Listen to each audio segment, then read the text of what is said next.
Shriram group of colleges Muzaffarnagar के प्रबंधन विभाग ने लीडर्स कनेक्ट श्रृंखला का आयोजन किया गया। कार्यक्रम के अंतर्गत मुख्य वक्ता कारगिल युद्ध के हीरो तथा परमवीर चक्र विजेता भारतीय सेना के रिटायर्ड मानद कप्तान योगेंद्र सिंह यादव जी रहे। योगेंद्र सिंह यादव भारत के इस सर्वोच्च वीरता सम्मान को पाने वाले सबसे कम उम्र के व्यक्ति हैं, जिनका कारगिल युद्ध के दौरान अद्भुत एवं अनुकरणीय योगदान रहा। कार्यक्रम का शुभारंभ Yogendra Singh Yadav Shriram group of colleges के चेयरमैन डॉक्टर एस.सी. कुलश्रेष्ठ ने किया। तत्पश्चात रिटायर्ड कप्तान योगेंद्र सिंह यादव का बुके भेंट कर स्वागत सम्मान किया गया। इस अवसर पर श्रीराम कॉलेज के प्रदेशक डॉक्टर अशोक कुमार, प्रबंधन समिति की अध्यक्षा डॉक्टर पूनम शर्मा, श्रीराम कॉलेज की प्राचार्य doctor Prerna Mittal, Shriram group of colleges एकीकृत परिसर की dean doctor Suchitra Tyagi, Shriram college of pharmacy के निदेशक doctor Girirendra Gautam, DNIQAC doctor Vineet Sharma, dean computer application doctor Nishant Rathi, पत्रकारिता एवं जनसंचार के विभाग अध्यक्ष डॉक्टर रवि गौतम आदि उपस्थित रहे। कार्यक्रम का विषय राष्ट्र निर्माण में युवाओं की भूमिका रहा। विषय पर प्रकाश डालते हुए परमवीर योगेंद्र सिंह यादव ने छात्रों को आत्म प्रबंधन के विभिन्न सिद्धांतों से अवगत कराया। यादव ने प्रातः जल्दी उठने से लेकर जीवन के लक्ष्य निर्धारण तक के समस्त आयामों पर चर्चा की। उन्होंने अपने जीवन वृत्तांतों से अवगत कराते हुए जो समय कारगिल युद्ध की अपनी कहानी सुनाई तथा 4 जुलाई 1999 को टाइगर हिल पर हुए संघर्ष को सुनाया तो पूरा सभागार भाव विभोर हो उठा। यादव ने मात्र 16 वर्ष की आयु में भर्ती होकर 18 ग्रेनेडियर्स का हिस्सा बनकर देश की सेवा की तथा कारगिल युद्ध के दौरान अदम्य साहस का परिचय देते हुए तोलोलिंग तथा टाइगर हिल की चोटियों पर भारतीय तिरंगा लहराने में महत्वपूर्ण भूमिका निभाई। यादव ने छात्रों को विशेष तकनीकी ढंग से सेना की ड्रिल्स आदि करवाकर ऊर्जा तथा चेतना के सही उपयोग पर भी प्रकाश डाला। कार्यक्रम के अंत में श्रीराम ग्रुप ऑफ कॉलेजेस के निदेशक डॉक्टर अशोक कुमार ने मुख्य अतिथि का धन्यवाद करते हुए लीडर्स कनेक्ट सीरीज के उद्देश्य पर प्रकाश डालते हुए कहा कि यदि प्रत्येक छात्र एवं छात्रा श्री यादव के पग चिन्हों पर चलकर उनके जीवन का अंश मात्र भी जीवन में अपना ले तो उन्हें सफल होने से कोई नहीं रोक सकता। कार्यक्रम के अंत में योगेंद्र सिंह यादव को स्मृति चिन्ह देकर एवं पट्टिका पहनाकर सम्मानित किया गया। कार्यक्रम का आयोजन श्रीराम ग्रुप ऑफ कॉलेजेस के इंटीग्रेटेड कैंपस के निदेशक डॉक्टर संध्या तरार के नेतृत्व में हुआ। इस अवसर पर 300 से अधिक छात्र एवं छात्राएं उपस्थित रहे। कार्यक्रम में सफल आयोजन में प्रबंधन विभाग से विभागाध्यक्ष डॉक्टर लोकेश वर्मा, डॉक्टर मोहम्मद दानिश, राजी रावल, श्रुति मित्तल व अतुल रघुवंशी आदि का सहयोग रहा। मुजफ्फरनगर आभारी है श्रीराम कॉलेज का, जिन्होंने कारगिल हीरो परमवीर चक्र विजेता श्री योगेंद्र सिंह यादव जी को मुजफ्फरनगर की धरती पर बुलाया। हम उनसे बात करेंगे और जानना चाहेंगे कि उन्हें कैसा लगा उस वक्त जब वो कारगिल का युद्ध लड़ रहे थे। स्वागत है आपका मुजफ्फरनगर।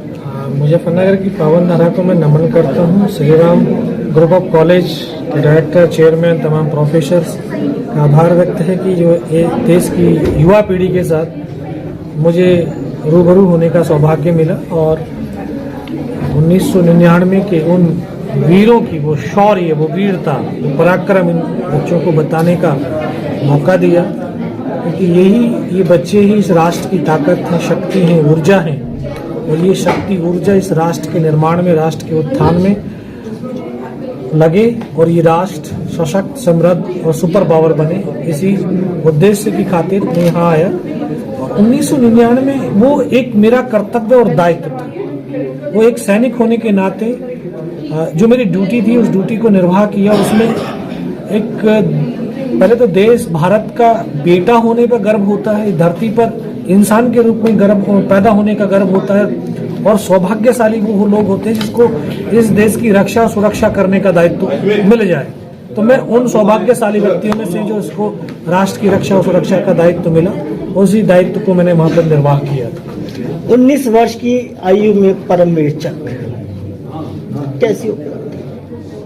ये एक अद्भुत उपलब्धि है और ये ईश्वर का एक जो शक्ति का ये एहसास है कि, और वो ये कहती है कि जो है उम्र, शौर्य और वीरता में कभी बाधाएं नहीं डालती हैं। तुम एक डिटर्मिनेशन के साथ, अपने दृढ़ संकल्प के साथ, ईमानदारी के साथ, धैर्य के साथ, आप वफादारी के साथ आप कदम आगे बढ़ाइए।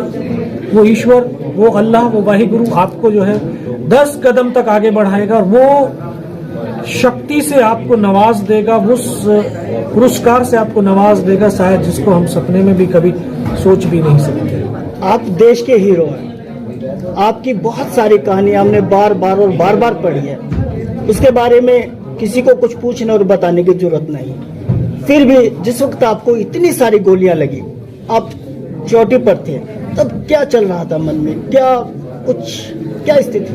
वो उस टाइम पे बस एक ही स्थिति, एक ही भाव थे कि गोलियां लगती हैं तो लगने दो, सांस चले या ना चले, लहू बहे तो बहे, लेकिन मेरा राष्ट्र चलना चाहिए और मेरा राष्ट्र बढ़ना चाहिए। क्योंकि फौज एक ऐसी ऑर्गेनाइजेशन है जहां आपसी जो सैनिकों के अंदर इतनी आत्मीयता, इतनी आत्म लगाव होता है, वो अपने घर के भाई से भी बड़े भाई उसको समझते हैं, इतनी गहराई होती है। तो वहाँ बस जो हमें मुकाम मिला है, जो काम मिला, उस मुकाम को हासिल करना है और हमें अपने लक्ष्य की तरफ बढ़ना है, अपने साथियों को साथ कंधे से कंधा मिला करके चलना है। तो यही एक भाव था, उसी भाव से गोलियों की पीड़ा को भी सह पाया और इस मातृभूमि के लिए कुछ लहू की बूंदें दे पाया। ये मैं अपने आप को सौभाग्यशाली इस चीज के बारे में भी समझता हूँ। देश के युवाओं के लिए आपका संदेश? देश के युवाओं से सिर्फ इतना कहूंगा कि आप अपने मन मस्तिष्क के अंदर हमेशा सकारात्मक भाव से अपने जीवन को जिए और ये राष्ट्र आपकी पहचान है। इस पहचान के साथ में आपने अपने इस राष्ट्र को आगे बढ़ाना है और इस राष्ट्र के साथ कदम से कदम मिला करके चलना है, क्योंकि ये राष्ट्र ने आपको जन्म दिया, भोजन दिया, प्राणवायु दिया, शिक्षा दिया, संस्कार दिया। तो आप इन राष्ट्र के नौजवानों को, इस राष्ट्र को सशक्त समृद्ध बनाने के लिए अपने कर्म के कुछ पल इस राष्ट्र को समर्पित करने पड़ेंगे, तभी ये राष्ट्र आगे की तरफ बढ़ेगा। हम आभारी हैं कि आप मुजफ्फरनगर की धरती पर आए और हमें दर्शन का सौभाग्य मिला। नहीं, आभारी तो मैं भी हूँ और इन नौजवानों से और आप सबसे ये भी कहूँगा लास्ट में कि सीमाएं नहीं बना करती कागज खींची लकीरों से, ये तो घटती बढ़ती रहती हैं वीरों की शमशीरों से। तो वीर बने, बहादुर बने, भारतीय बने और एक अच्छे इंसान बने। जय हिंद, जय भारत। धन्यवाद।